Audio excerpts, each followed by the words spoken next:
Real estate agent, are you looking to acquire clients consistently so you can grow your business and your income to live a great lifestyle? This is Dave Finale and the RE Skill Builder Podcast. Hello, everybody. Good morning and welcome to Friday. It is Friday. This is episode 177 of Real Estate Talk TGIF. We've done 174 weeks in a row. Our extra broadcasts were, just did extra broadcasts. Chet Black, Tom Ferry, Brent Gove, those kinds of people. So those were our extra broadcasts. And today we have an extra special individual on of something that she's going to be helping me with, the Instagram Power Method. Michelle Berman, Berman Media, welcome to the broadcast. Thank you, Dave. I'm so excited to be here, and I can't imagine a better way to spend my Friday morning. This is fun. Awesome. So it's Real Estate Talk TGIF. Do you know what TGIF stands for? Thank God it's Friday. You're close. You're really close, but it really isn't. It's this show. Thank God it's finale. That's right. Thank God it's finale. So here, that's how it works. So Michelle, the Instagram Power Method, that is something you're known for it. And you and I became aware of each other through a mutual friend who was on our broadcast probably a couple of months ago, Kyle Draper. And he actually was although he doesn't know it, that's how we got together, because he spoke about you and I checked you out and I said, wow, this is really cool. And that's what I want for this broadcast. So before we get into the Instagram Power Method and what you do to help agents, talk to me about you. Talk to me about why you got here, how you got here, and what happened. Why did you do it? Yeah. So the ultimate, how did I arrive here is just something I still wake up every morning, kind of how the heck, in my mind. But the true story of all of it for me was it started very early on in my young career as a, corporate America employee, if you will. After graduating from Rutgers in 2012, I went to corporate America like most people do. I got a job at a small social media public relations firm, which was great at the time. Loved what I was doing at first, but very quickly realized that corporate America and social media were like oil and water. They just didn't mix very well. And what I mean by that is everything in the social media space at the time was really new still, but corporate America was really old, right? So what I mean by that is the methodologies between the two were very clashy. So all of the content that we were making for our clients through the firm was, one, overpriced, in my opinion. Two, every single piece of content that we were putting out for all the different clients, irregardless of the platform, looked exactly the same. So it was really, really frustrating for a young, creative, if you will. After graduating, I just felt like, gung-ho to enter the workforce. And I felt like I had all these opinions and things that I wanted to be able to help people with. And corporate America is not a place for that type of person, in my opinion. Now, rightfully or wrongfully so, I know there's a lot of creative people out there that do great in corporate America. It just wasn't for me. So I very quickly quit. My dad tried to get me to go into law school, and I knew that was definitely not for me. No Reese Witherspoon here. I'm not interested in being a legally blonde, if you will. But I actually started Berman Media PD on a whim in November of 2014. And it was kind of by accident. It was one of those things, like after I had gotten out of the public relations firm, I started getting a lot of people reaching out, asking if I could just help them with their social media. And at the time, I didn't really know what running accounts really was. I just knew that I was going to try and help these people that were asking me for help. So I started doing it kind of on the side, making decent money doing that.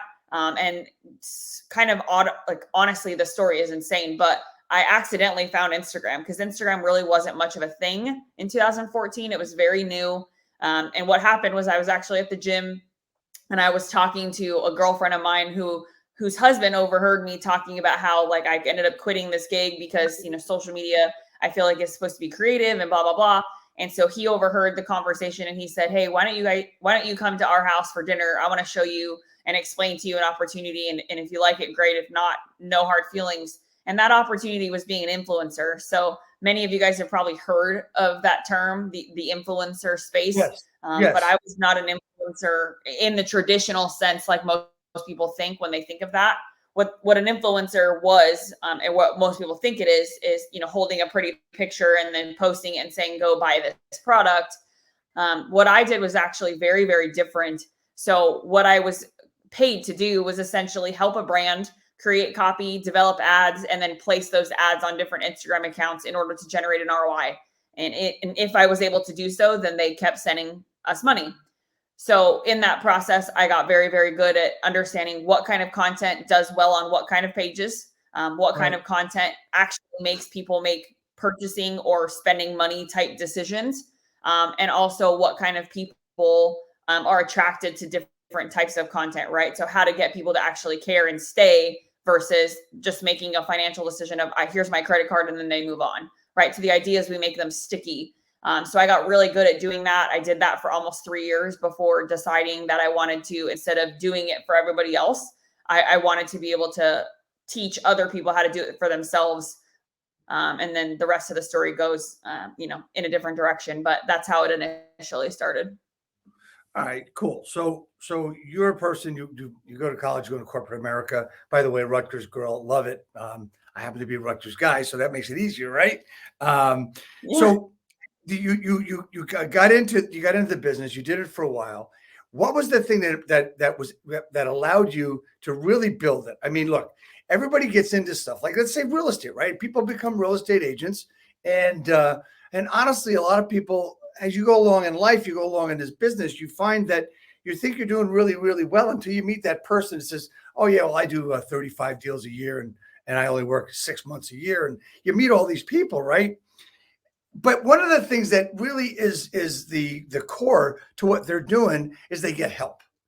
Talk to me. Did you get help along the way to build your business? Yeah, so I definitely did get help. There's no question about that, but it wasn't the type of help that you would think as far as like, oh, I didn't go hire a business coach, right? At the time, I couldn't afford one. What really happened for me was, and this may sound strange. Maybe there's somebody out there that feels this, but I just had reckless resolve for figuring it out, right? And I think one of those things that's a huge part of why I'm successful today is that same term. And I love saying reckless resolve. And if you're unfamiliar with the term comes out of the book Good to Great by Jim Collins. So if nobody's read that, go read it.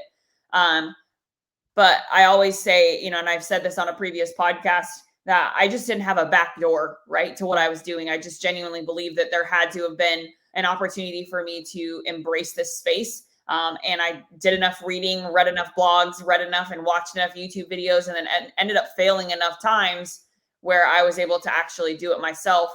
And only then was I able to say, okay, I can afford a business coach. And so when I did do that, when I did make the decision to finally hire a coach, it was in January of 2018. So I was about 4 years into my career at the time. And again, I was doing great. I was certainly in a financial position where I could afford to do that. And the business coach I hired was in the UK. So I got on a plane, flew to the UK, and spent 8 days there. All we did was spend time in coffee shops with whiteboard markers and, a poster board paper, if you will, and just mind mapped out where I wanted my career to go in the next 10 years. And that is how the Instagram Power Method was essentially born. We sat there and we decided that I had to turn this into a course that was going to teach people how to do what I had done, right? How to learn from the mistakes that I had already made. And instead of falling and doing the same mistakes, why not just learn from someone who's already made the mistakes? And no, that's no rocket science conversation. Many people have heard that. But the number one thing, aside from that, right, the reckless resolve piece, the number one thing that I can say is showing up every single day, irregardless of whether I thought I was doing a good job or not, is I think how I got to a place where I had enough notoriety where people started talking, right? People started introducing me to other people, and then it just kind of spiraled to that where it is now. So just like a lot of things, you use what we like to call YouTube University, right?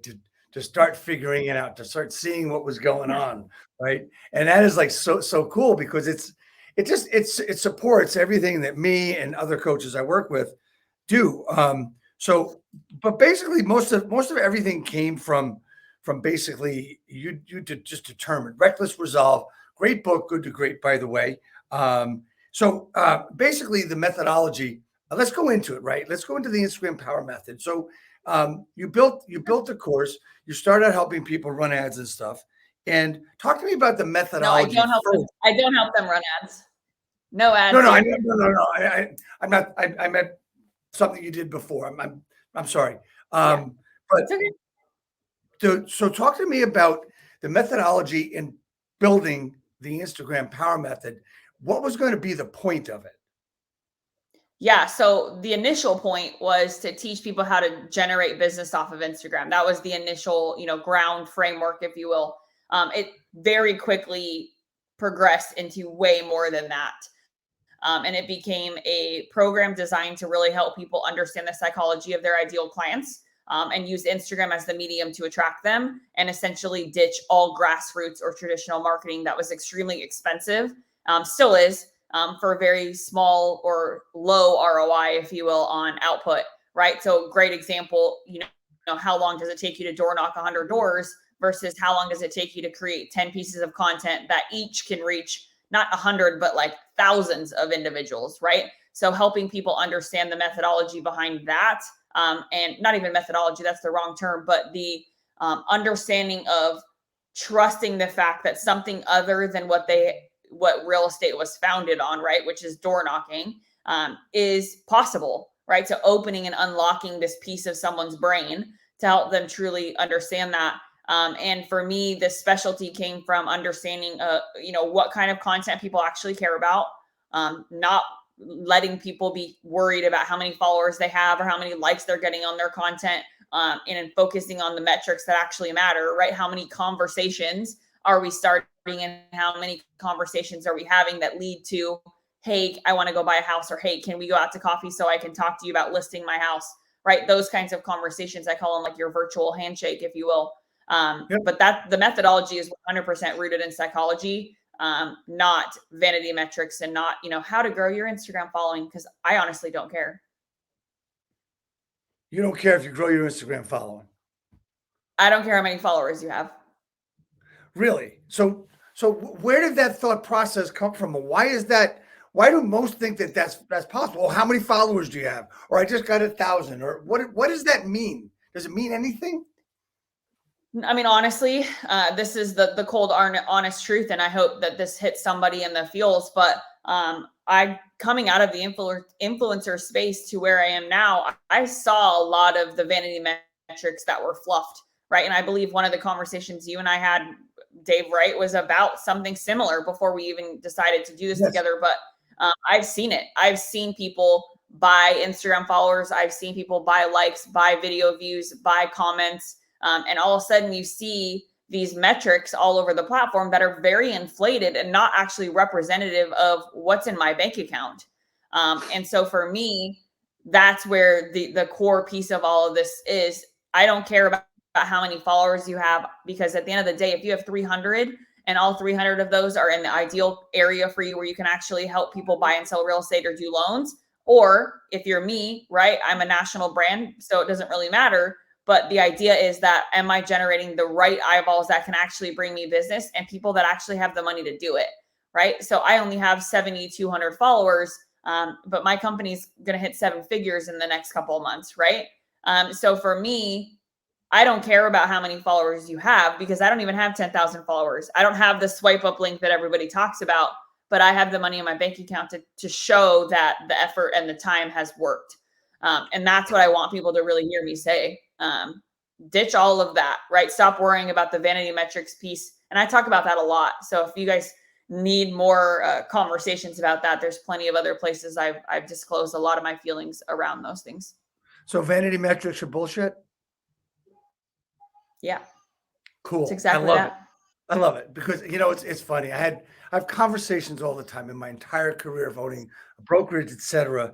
And people in the state of New Jersey, we have this award for, how many deals you do, and the state gives you an award. And, the first award, if you just make it, it's almost like you getting an award for making $30,000 in your year, which to me is really not a lot of money in this area. And people are, I want to hit this. I want to make this award. And I said, what's more important to you, the reward or the award? What's more important to you?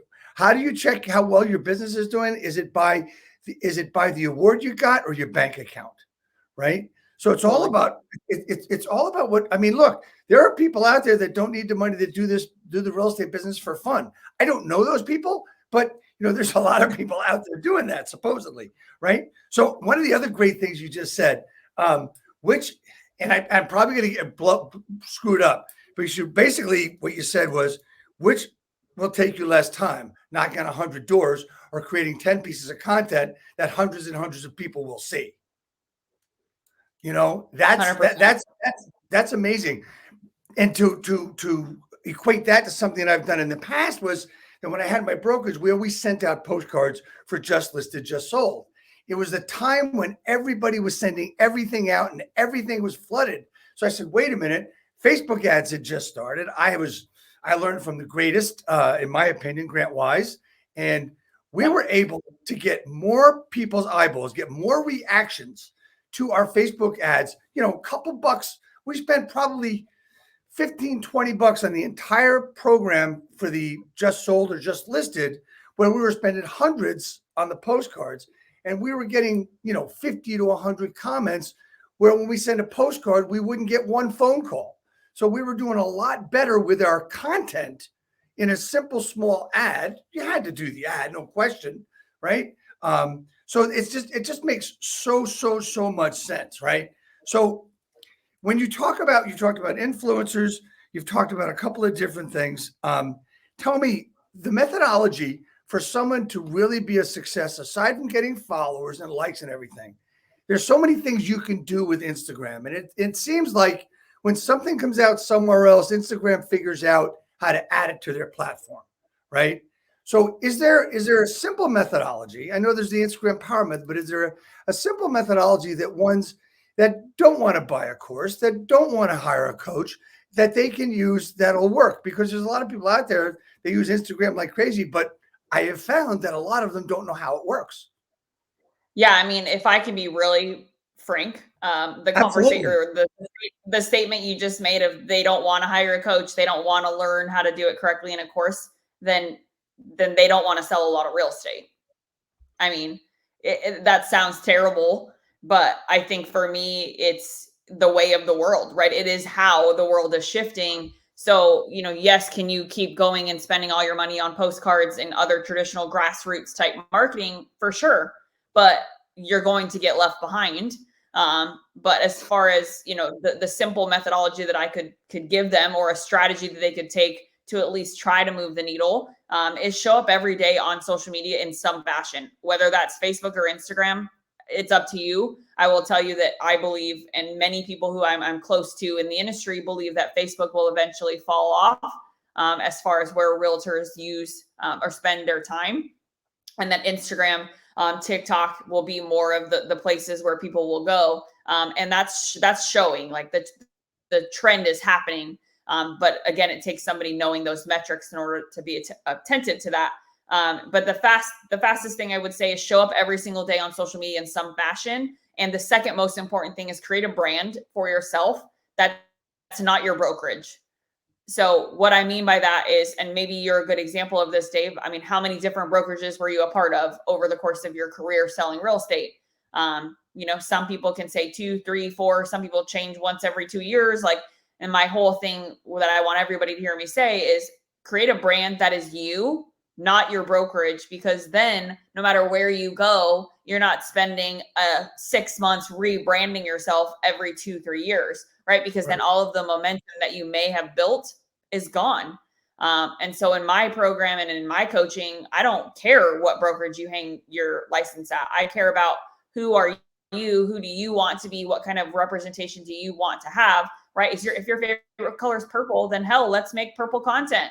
But there has to be a way around that for you. So use Canva. It's a free tool. If you want to use Canva Pro, it's $12 a month and it's worth every penny, but it allows you to create branding so that you can transcend, no matter where you hang out as far as brokerage is concerned, and that people will always recognize you for that, right? So I always say, if you see my Instagram Power Method logo, hopefully that makes you think of my face, and vice versa, right? If you see me, I want them to think about the logo that's behind my head up there. So That's super important. And those two things, whether you know how to do hashtags, whether you know how to engage or not, all of the rest of that aside, those two things will at least get you top of mind to some extent with the right people.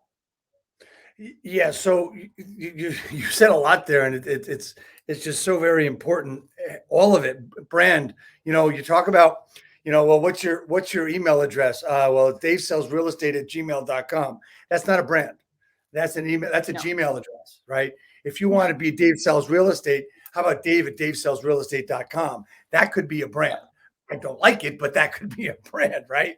And that's the important part that you mentioned. Look, let's look at the history of real estate and brokerages, where in the 80s and 90s, to a point, it was about the brokerage. It was about the franchise and the brokerage getting really, really strong.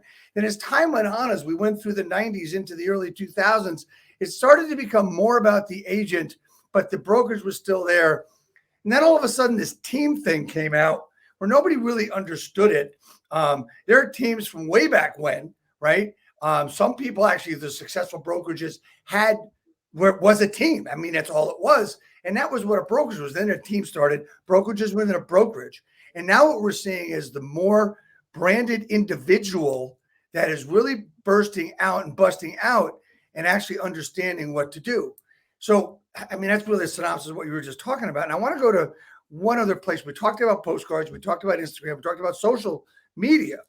One of the things that I like to talk about is with new agents, especially, says, look, you don't want to be on social media. I basically tell them that you're now a public figure being in the real estate business. So you're going to need to be on social media. Well, I don't want to do that. I want to door knock. Great. I want to make phone calls. Great. I want to send out postcards. Great. Here's the thing. Do it all. Because if someone's going to look you up after a phone call, they're going to social media for the most part. If not, they're going to Google. And if you have evidence of who you are there, then you've got a much better chance of them saying, yeah, I'll talk to that person. But if they go to Instagram and find you, without anything having to do with real estate, or Facebook, and they can't even tell if you are a realtor or not, why would they want to hire you? So it's an all-encompassing marketing and branding process. That was a lot I just said. Would you agree? And tell me. No, I'm so on board, and I could not agree anymore. I'm shaking my head up and down because it's like, just preach, because like 100%, and people, I say that all the time too. I say, yeah, you want to do Facebook ads because and here's a great example, right? I was on Clubhouse back when Clubhouse was really like popular earlier this year, which I feel like it's really not anymore. But when I was on Clubhouse, I was in this room, and this gentleman, there was like 500 people in this room. It was a huge room. And this guy comes on the stage in Clubhouse, right? That's what it was called. And he said, hey, I don't need social media, I don't think, because I've been doing Facebook ads and they're converting at 6%, which is way higher than my, traditional marketing that I was doing, postcards, flyers, etc. And I was like, I came up, and I was a moderator of the room at the time. And I said to the gentleman, that's awesome. That 6% is something that you're excited about. But I'm telling you that if I could go on Instagram and I could go on Facebook and I could go on Twitter or LinkedIn or wherever and find you, that would be 10%. That would be 12%. That would be so much higher. But you're not willing. And I straight called him out. I said, you're not willing to invest the time it takes to build the brand there because you want the easy 6%.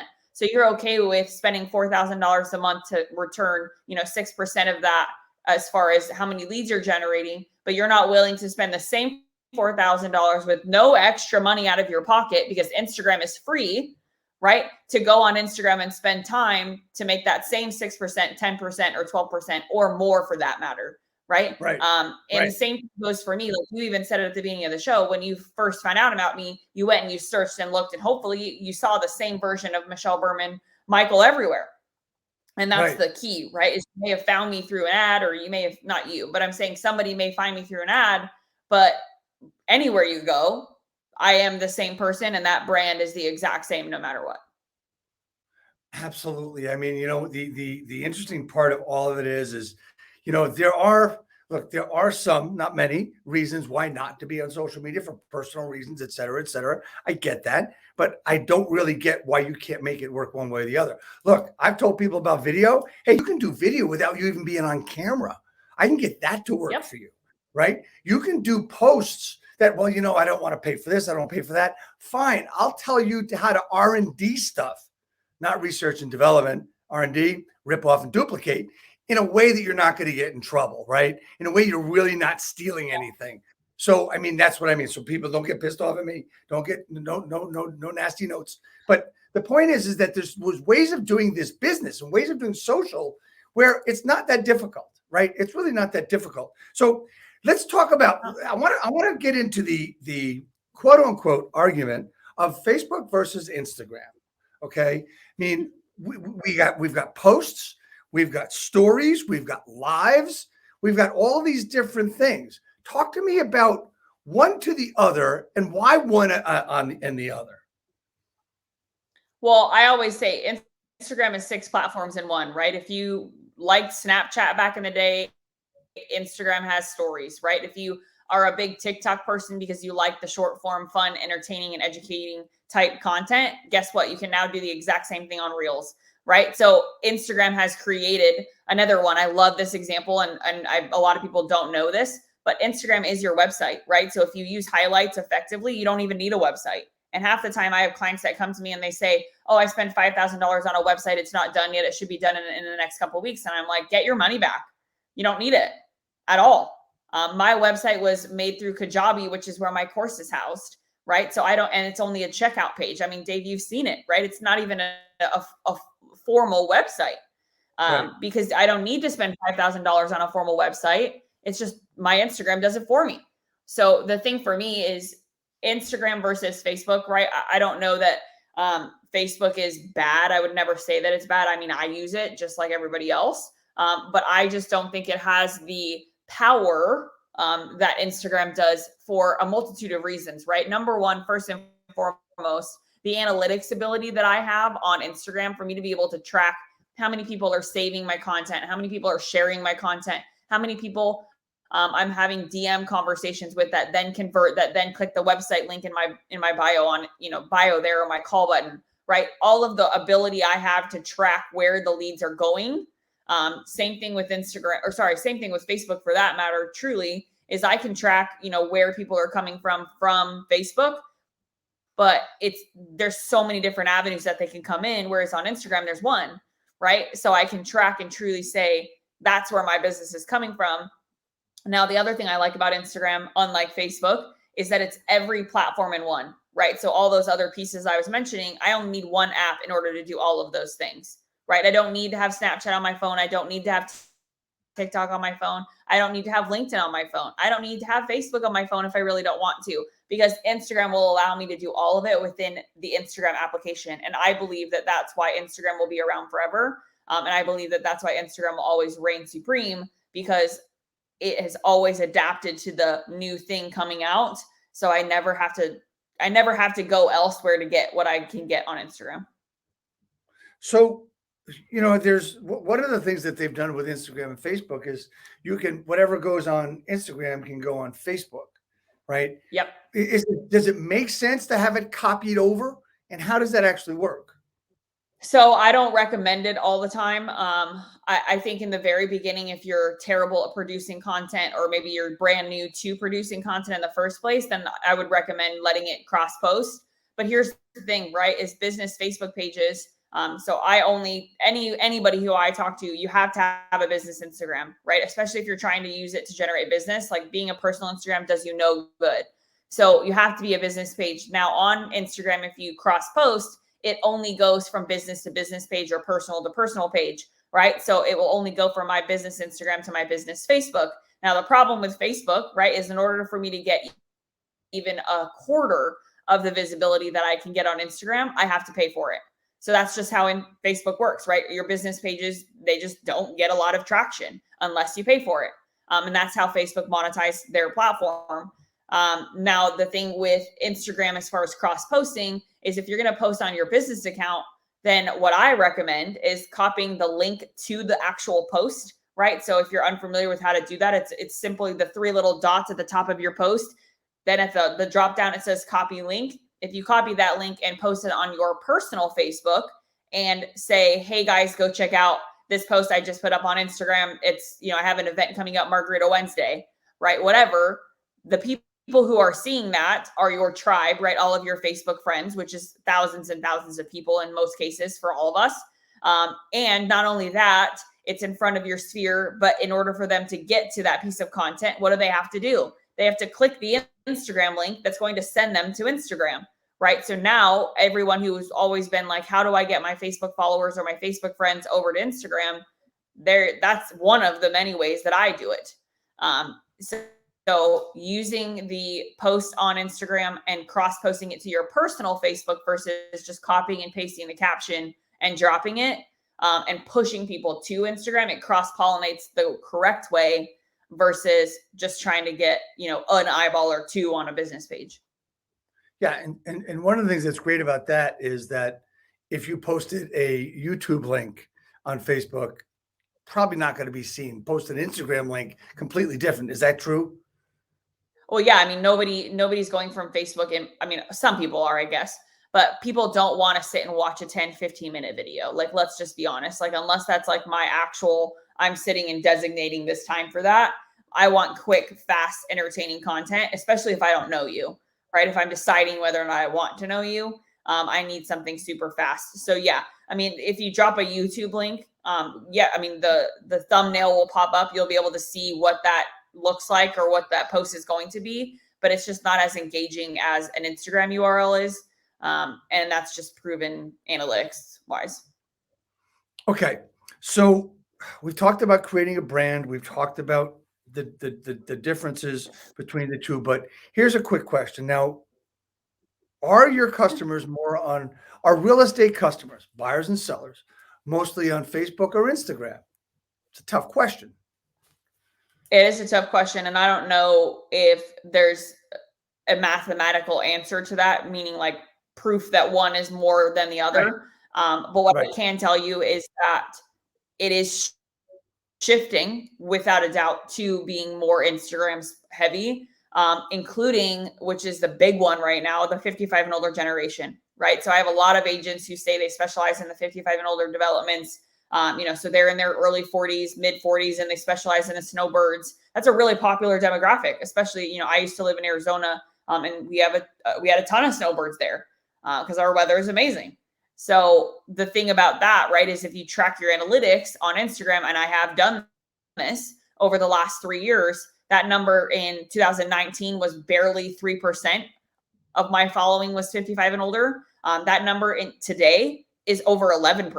So I have 7,200 followers, and 11% of those are 55 and older. When 2+ years ago, I maybe had, 3,000 followers, and only 2% of them were 55 and older. So not only has that number grown dramatically with my growth, but it has shown the shift that even if they're not doing it well, they're on it and they're trying, right? And a lot of the older generation is using it because the younger generation has grandbabies, wants to stay in touch with the family, wants to see videos of the dog. Like, people are going there for sure, irregardless of their age. And even the younger ones, the younger generation starting to use it less as a highlight reel of their life and more as like hey, this is the reality of me, and this is where I'm going to go to make purchasing decisions, right? Who am I hiring to do my hair? Who am I hiring to do my wedding photography, right? Or what wedding venue am I going to hire? I'm going to go to Instagram to make those decisions. So let me ask you this question. So when we're talking about people, and we're talking about connecting with people, and I just said Instagram, Facebook. I asked that question, but just basically when we're talking about Instagram and stuff, how is the connection? Is there a better way to connect with people? Is it video? Is it memes? Is it posts? Is it pictures? Is it stories? Is it reels? Is there a better way to connect on Instagram? The number one thing I can say about that is showcase your personality. So yes, you have to do video. Yes, you have to showcase the behind the scenes of your life, but most importantly, you have to be incredibly authentic, right? And what I'll say here in this part of our conversation is do stories, showcase the sound of your voice, the mannerisms that you have, talk like you would talk to a client, right? Don't try to be overly professional every time you go live, right? Or go into stories. because guess what? That's not the reality. So if I'm going to come hang out with you, I need to be able to make that decision of whether or not I'm going to enjoy that time in a very short amount of time consuming your Instagram content, right? So authenticity is key there. Now, here's the other piece is if you are not using video, you have to, right? And if you hate actually sitting and recording videos, doing short form stories are fast, quick opportunities for you to get used to even being on camera in the first place. Who cares what your hair looks like? Who cares what you're posting as far as your food, right? Because I get all that all the time. Nobody cares what I'm eating for dinner. That's crap, right? Because I can't tell you how many relationships I've built off of being able to say, hey, what's the recipe for that, right? It's something as simple as that. And I recently had a baby. So my son is 9 weeks old, and I went through some very serious postpartum after moving across the country with a 2-week-old, and my husband had a job, at that point now. So he was a full-time student after getting out of the military. And so he was home for 10 hours a day. So we went from being home all day to never home, really, except for late evenings and on the weekends. And not only that, I moved across the country to a place I knew nobody, had no friends, had no family, and I had a new baby, and I have my career, right? So I went through this really tumultuous couple of months of my life, and I would not have survived without a lot of the relationships that I built by talking about it on social media, right? And I'm not saying it to bring light to a sour subject, but I'm saying that if you can use opportunity like that or use this circumstance in your life to create connection and create conversation, not only will you be super fulfilled, but people will be more likely to want to work with you because they understand that you really are just another person going through life just like them. Wow, that you just put a lot of things about life in a real quick nutshell. I mean, your move, the baby, everything, and then talking about video and being on social on how it can really help a lot of people, and I know it can. I have my best relationships and friendships now are with people I have never been face to face, literally face to face with, right? Yep. I've hired people, fired people, worked with people, and it's just the amazing feeling of all of this. And if you're going to be in this business, I believe there's no question that you've got to be doing social media, and most importantly, Instagram. I didn't realize how important it was until recently and how my engagement has gone up. I look at it all that way. And to me, look, I don't know if I would be on social media if it wasn't for my business. I don't know that, right? I got into it very, very early. And I also got involved with a lot of people that were on it early, like Chris Smith from years ago, and Chris Smith's still around with Curator, a great guy. He says about putting up content, give them your $1.80 version of yourself, give your 2 cents 90 times a day, right? That's one of his quotes, one of his lines, and I love that. And he also said to me, when I heard him once, about 7-8 years ago, 10 years ago, maybe it's 8 years ago, he said, the ROI of being on social media, no matter what it was that in 5 years, you'll be out of business if you're not on it. I've seen that downward trajectory in agents production, people doing 20, 30 transactions that refuse to get on Instagram, on social media, and their business has gone down to maybe 10, 12, and they can't understand why. And they don't know why, right? They don't know why. And they're like, what's happening? Yeah, what's happening? You're not communicating. Anyway, this has been really, really fantastic. What would you tell someone getting in this business that what they need to do at a bare minimum on social media?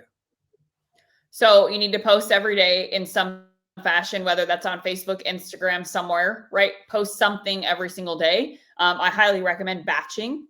So planning in advance so that you don't have to worry about remembering to post every single day, because we have lives and we get busy. And that happens. So that's the number one thing. The number two thing is spend at least 10 minutes a day engaging, returning comments, posting in stories, and sending a story reply to somebody. Show that you are active on the platform, because that's what social media wants, right? Whether you're on Facebook or Instagram for this conversation, that's what the algorithm wants, right? It wants to know that you are actively using the platform so that it will continue to show your content to more and more people. If you just post and never get on there, never return a comment, never send a DM to anybody, good luck getting anything out of it. Because if people are sending you DMs and you don't even open them, Instagram knows that. Instagram can tell that you're not opening them, right? So that tells Instagram that you're not that active on the platform. So it's not going to continue to show your content. So there's a lot of pieces that go into play here. So I would say post something every day and then show up, engage at least 10, 15 minutes a day at max in some capacity. And you're going to do better than not.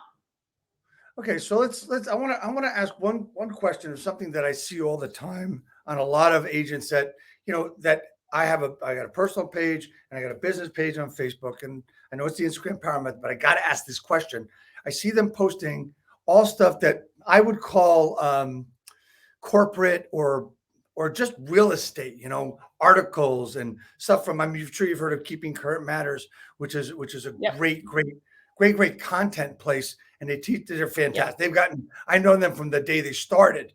But that's all they have on their page. What would you say to that person? Would you say that they got a good chance of really interacting with people, or is it just bullshit? It's bullshit, because who am I hiring? I'm not hiring a graphic. I'm hiring a person, right? So if you're posting, if you're the agent who just posts nothing but listing, because you want to show off the fact that you did 30 transactions in the last year, like, good for you. But who am I actually hiring? I'm not going to hire you, right? Because I don't know who the person is. So I tell anyone, if I can't go to your profiles and make a decision of whether or not I would enjoy spending a day in the car going and looking at houses with you, not hiring you. So you have to produce content that makes me feel emotionally connected to you. And that goes back to, 7 years ago when I was in the influencer space and understanding what made people make purchasing decisions. And that is one of them, right? Can I, or do I have some form of emotional, even if it's subliminal, connection with you, right? Dave, great example. I'm more likely to want to hang out with you because you went to Rutgers than I was before this conversation. Right? Why? Because we now have an emotional connection about something that has been very important to both of us. Right. And that's something that, had you not said that, doesn't mean that we wouldn't have found something later on. Right. But the point of the matter is, within seconds, I was immediately more gravitated towards the conversation because of that. Right. So something as simple as I went to school here, or I have an Australian cattle dog that is a rescue, like, can create connection between you and somebody else that will encourage them to want to take out their wallet and give you their money. Right. Or in this case, use you to buy the biggest piece of investment that they'll ever make in their life. Right, exactly. And I've always encouraged agents, like, what is your love? What is something that you love to do? I mean, is it cats? Is it dogs? Is it baking pies? Whatever it is, there's going to be a connection with someone, other people. I mean, food too. I mean, I do post, I'll admit, I do post from time to time food that I've made, but you know what? The engagement, I would never send a recipe card, and I always was against that. But I do post. The last thing I posted was a homemade apple pie I made a few weeks ago from my own apple tree, right? That's why I did it, because it was cool. Awesome. I was going to do it, right? Yeah. So that's so awesome. Anyway, so we're running up against time, and I want to. Got a couple of more questions for you. And I know I asked something like this a minute ago, but I'm going to ask it a different way. For someone to make money in the real estate business and having to do with Instagram, is there one thing? Can you give them one thing that they need to do all the time? I think I've already answered that. You got to show up every day. Period. Perfect. And you got to have a brand. Yeah, no, you did. No, you did. I know that. Okay. So, lastly, I have two more things. One is, thank you so much for being on this broadcast. I mean, it's gone so fast. And I want to ask you this one question. It was really important to me. How can I, Dave Finale, help you grow your business? Yeah, I mean, for me, the most important thing, that I always ask for is just spread the word, right? Spread the word about the fact that we're doing this differently and that we believe in doing this differently, because I want to work with people who understand that this is a long-term investment in their business, right? This is how can I make my business last forever, not how can I make an extra buck next month, right? So those are my people, the people that really understand this is an investment in time and an investment in themselves. And it's one of those things that if you believe that you should just if you spend $2,000 that you're supposed to make 4,000 instantly, then I'm just not for you. That's not my style. Because my idea is helping you create a very long the life cycle of your business, right? I want it to last forever. And that's what I teach. So that's what I would encourage. Just spread the word and let them know this is not your Instagram 101 course. This is not going to be like how to post a story. Like we will teach you that, but that's not why I do what I do. Because anybody can teach you that. YouTube University can teach you that. Exactly. So what is the best way for people to get involved with you for them to find you? I've got a couple of things I just posted. Yeah, I would say Instagram is the number one for sure. So if you follow me on Instagram at Berman Media Social, that is definitely the fastest, easiest, best way to get a hold of me. I answer my DMs. I do not have anybody else running my account. It is me. So if you hear from me or if you get a message from me, it is me. So Berman Media Social and then Berman Media PD is right there on my on the screen. That will allow you to schedule a call with me on that website. So feel free to do that. And then it looks like you have my email scrolling at the bottom. So those are really the three best ways.